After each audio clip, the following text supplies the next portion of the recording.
Hello, my name is Mary Amesbury, and I serve with Baptist Mid-Missions Campus Bible Fellowship in Cleveland, Ohio, on the urban campus of Cleveland State University.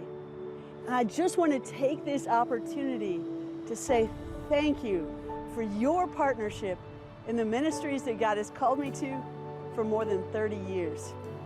You have made a difference. Let me introduce a little of my story.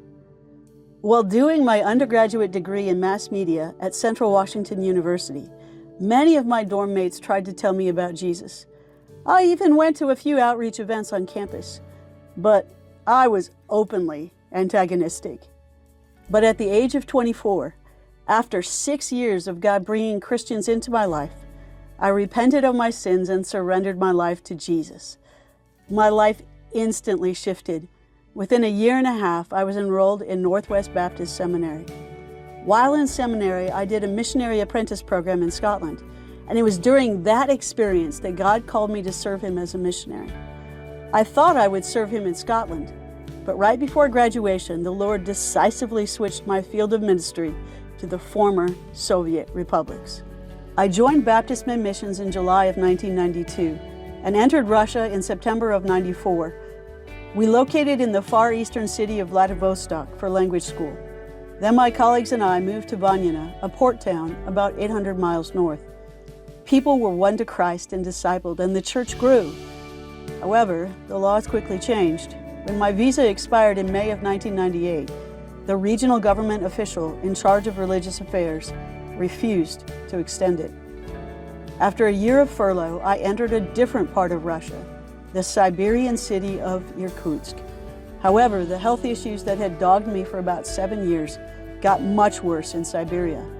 After just 4 months, I was forced to return to the United States. The Lord was redirecting me into the ministry that had been His goal all along, Campus Bible Fellowship.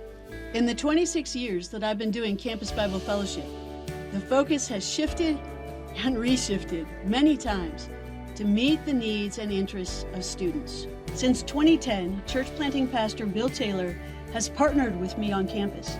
He teaches the Tuesday morning Bible study, and I provide a full lunch for the students.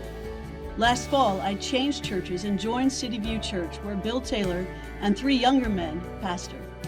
All of the younger pastors and their wives were either part of Campus Bible Fellowship while in college or are currently involved with the ministry. It is definitely a sweet privilege to sit under the preaching of former students.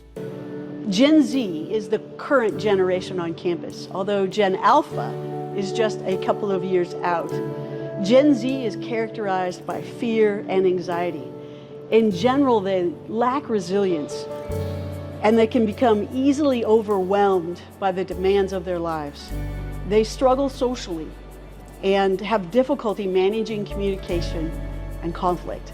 Spiritually, they want something authentic, yet they're often driven by feelings. They have big emotions, and they're passionate about justice. They want to find their purpose. They are not impressed with fake Christianity. Among adults in 2023 and 2024, ages 18 through 24 years old, roughly 44% have no religious affiliation. This group is not made up solely of atheists.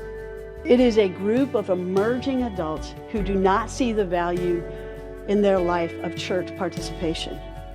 They don't need necessarily a strong apologetic argument so much as a reason to think God is necessary in their lives.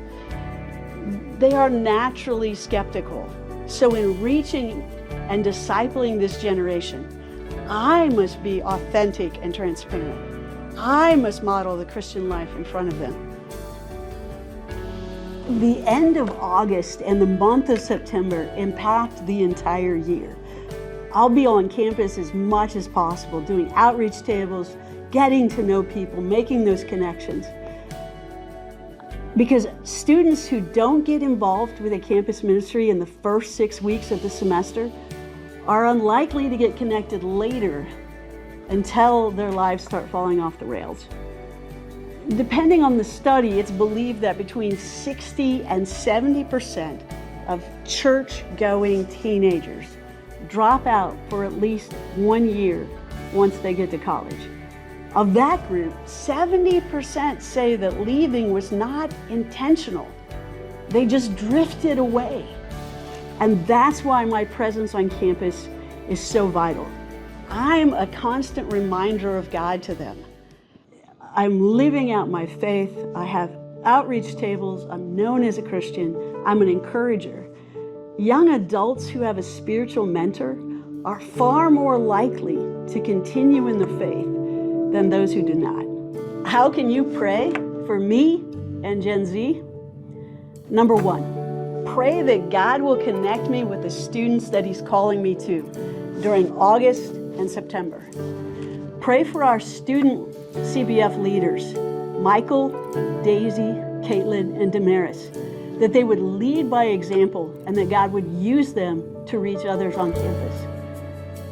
Pray that we would be able to work through all the administrative details that is required for us to be a recognized student organization at Cleveland State University, and that we would be assigned a suitable room for our Bible studies on Tuesdays, sooner in the semester rather than later.